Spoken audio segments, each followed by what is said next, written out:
Ladies and gentlemen, how are you? Now, I am here to address something on the political arena. A lot of persons don't like when I talk politically as an evangelist. But God people talk the truth, right? We speak truthfully without being biased or hypocritical. Now, do you remember after the Honorable Bruce Golding resigned as Prime Minister, who took over? Andrew Holness took over as Prime Minister, right? Being the youngest Prime Minister. He took over. And when the election called, when Mr. Holness called the election, what did the Jamaica people say? Give the woman a chance. That was Sister P. Give her a chance to run for Prime Minister. Alright, we give her a chance. After giving her a chance, what happened in the People's National Party? They tried to dethrone her. They went up against her to challenge her for the Prime Minister job because they believed that she couldn't handle it. They believed that she was too soft, she was too nice. So they wanted to dethrone her, and they were greatly defeated to the point where they were so ashamed.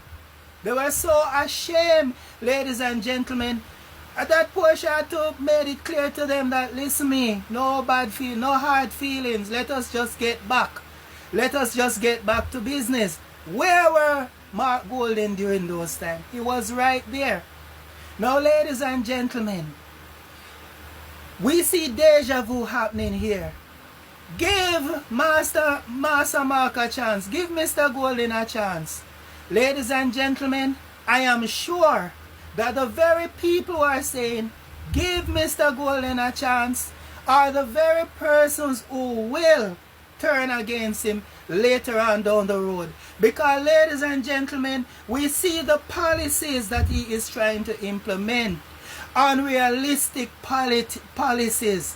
Policies, ladies and gentlemen, that would undo all the work that this current Jamaica Labour Party has been doing. And I hear a lot of persons talking about how wicked the Prime Minister is and all of that. I find that kind of absurd and, not only absurd but also ridiculous, because I've never seen any Prime Minister that is really trying so hard to ensure that the Jamaica economy is stable, the US dollar is stable, to ensure that young people get work. How many persons were unemployed during Portia Simpson's Miller tenure? To the point the economy was so bad that she had to go and implement this thing called Jeep. And Jeep was a thing, ladies and gentlemen, that provide only temporary employment. And you know what Jeep is? Like a man is going to dig out a drain. That would be a temporary employment. He would get a little money for that. But what happened after the drain finished dug out? The man would still be hungry. What this government has done, ladies and gentlemen, is that this government have attracted investors in the BPO. And as a result of that, many youths have been employed. Many persons, investors are now coming into Jamaica because Jamaica's economy is doing so well.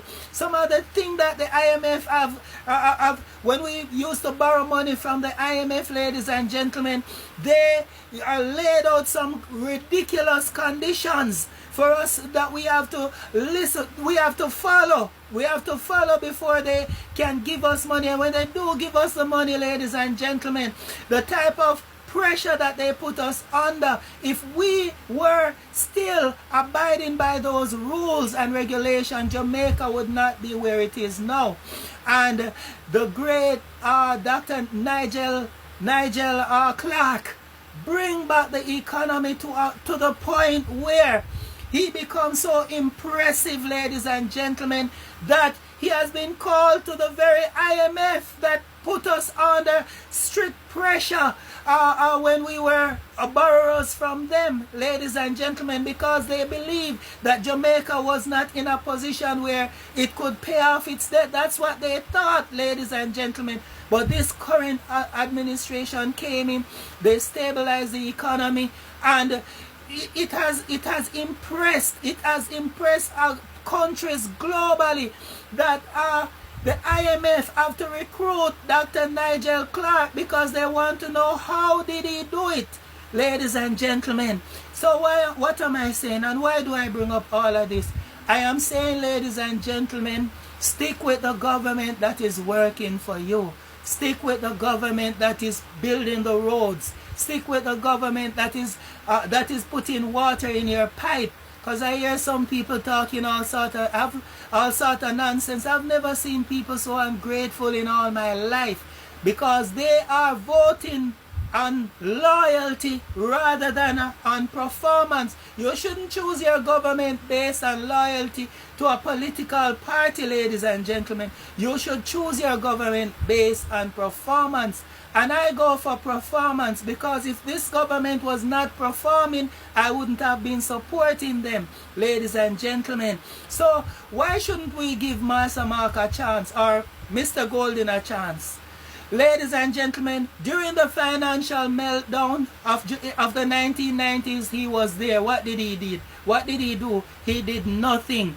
Ladies and gentlemen, when the unemployment was very high in this country, what did he do? He did nothing, ladies and gentlemen. And look at the community that he is living in, Jonestown and all of that. Have he done any major development in that community? Have you removed the zinc fence in that community? Who is the one who have done all of these things? Definitely not Mr. Golden, ladies and gentlemen. So I am saying, ladies and gentlemen, it's best to choose your government wisely, and don't choose government based on their propaganda talk, because they are looking for a fault where there is none. Every minute they are on the social media and all over the place spreading lies and propaganda, talking things that they cannot prove, ladies and gentlemen, speaking things that is without merit. So ladies and gentlemen, don't choose your government based on party loyalty, but choose based on performance, because ladies and gentlemen, they don't even have much new people coming in with fresh ideas. It's the same persons that were there. So most of them are the same persons that were there during the financial meltdown of the 1990s. And I see one new MP coming up. He was once an MP, is now a senator.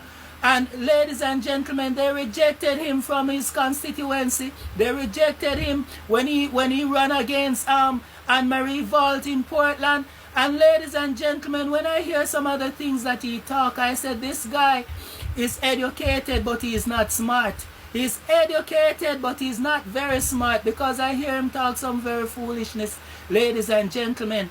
But ladies and gentlemen, I want you to ponder these things that I'm saying, okay? And don't just vote based on party loyalty. I spoke about Southwest Clarendon. These people have been voting for PNP from I was a baby until now, ladies and gentlemen. And what have they done for Milk River and all of those? They have done nothing for the constituency. I see roads like Cherry Hill Road, ladies and gentlemen. I've never seen that road asphalt. From the only time I remember seeing asphalt on that road was when I was about 9 years old, and I have never seen that road fixed. And they have the worst road. The roads used to be maintained when Mr. Siaga was in power, but after Mr. Siaga come out of power, those roads were cane piece roads and farming roads. They used to be maintained, and from Mr. Siaga come out of power, they stopped being maintained, and persons are still voting for PNP, ladies and gentlemen, who is doing nothing for Southwest Clarendon. Southwest Clarendon have a lot of attraction that can bring in tourism to that part of the country. But what is happening? The PNP MP and councillors, ladies and gentlemen, only remember Milk River when it's time for vote. And when I talk about it, persons believe that I am being biased and spreading propaganda. Ladies and gentlemen, think before you put your X anywhere. Think.